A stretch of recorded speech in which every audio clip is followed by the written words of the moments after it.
이것도 모르고 시작을 하시게 되면 학위 신청이 탈락됐다는 문자를 받으실 수도 있습니다. 많이 헷갈려 하시고 실수하시는 부분을 모두 모아서 정리했으니 이번 영상 꼭 시청하셔서 학위 취득까지 문제 없이 진행하시길 바랄게요. 첫 번째 주의사항은 행정 절차 기간입니다. 수업을 들으면서 학점만 채운다고 학위가 나오는 게 아니고 학습자 등록, 학점 인정 신청, 학위 신청 등 행정 절차까지 진행을 해주셔야 하는데요. 학습자 등록과 학점 인정 신청은 1월, 4월, 7월, 10월에, 학위 신청은 1월과 7월에 가능합니다. 여기서 주의하셔야 하는 부분은 학습자 등록과 학위 신청을 같은 분기에 진행할 수 없다는 점이에요. 만약 24년도 7월에 학위 신청을 해서 학위를 받아야 한다면 최소 전분기인 4월에는 학습자 등록을 해주셔야 한다는 거죠. 근데 만약 4월에 학습자 등록을 못했다면 그 다음 분기인 7월로 넘어가야 하는데 7월에 학습자 등록을 하게 되면 학위 신청은 할 수가 없기 때문에 그 다음 학위 신청 가능한 기간인 25년도 1월로 넘어가야 합니다. 학위 취득 기간이 최소 6개월 딜레이 될 수 있는 만큼 정말 중요한 사항이니 학위 신청 전 분기에 학습자 등록을 해야 한다는 점 꼭 명심해주세요. 두 번째 주의사항은 학점 취득 시 주의사항입니다. 학점은행제에는 2년제 학위인 전문학사와 4년제 학위인 학사학위가 있는데요.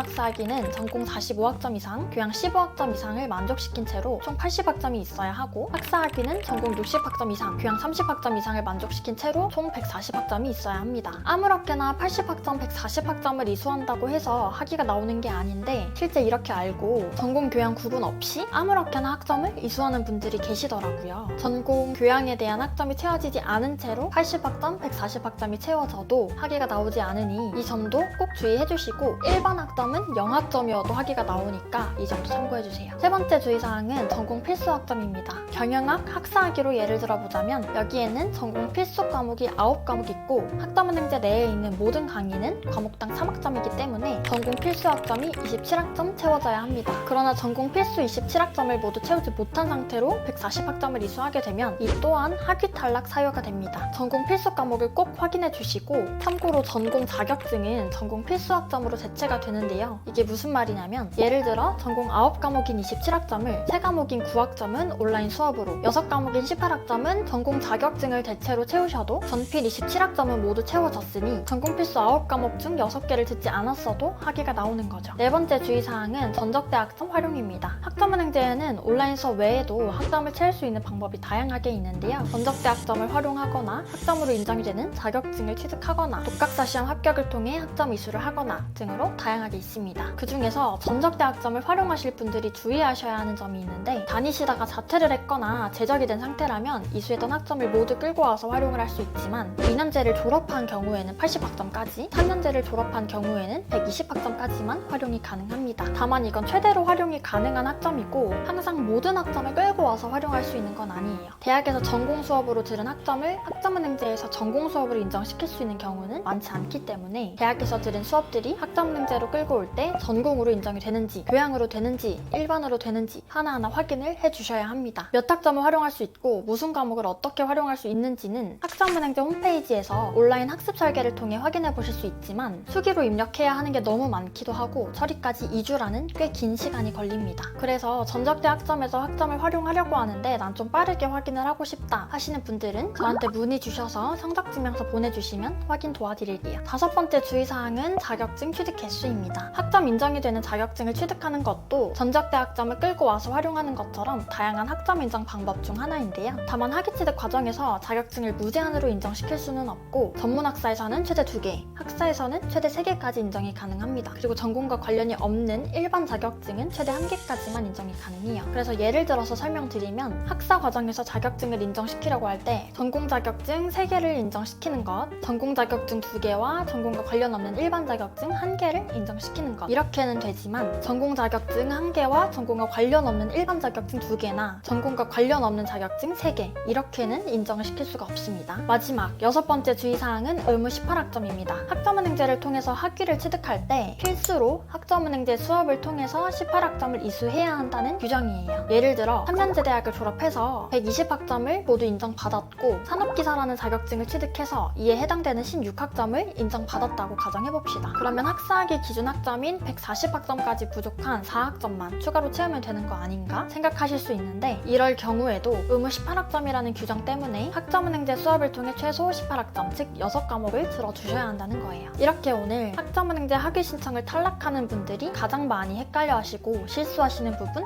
6가지를 정리해봤는데요. 오늘 영상 꼭 참고하셔서 실수 없이 학위취득 과정 마무리하셨으면 좋겠고, 나는 이런 거 하나하나 신경 쓰면서 플랜을 짜기가 조금 어렵다, 공부에만 집중을 해서 진행하고 싶다 하시는 분들은 편하게 문의 주시면 됩니다. 학사님 한 분 한 분마다 개개인에 맞는 커리큘럼 설정해서 효율적인 플랜으로 진행하실 수 있도록 도와드리겠습니다. 그럼 오늘 영상에서는 여기까지 설명드릴게요. 오늘도 영상 시청해주셔서 감사합니다.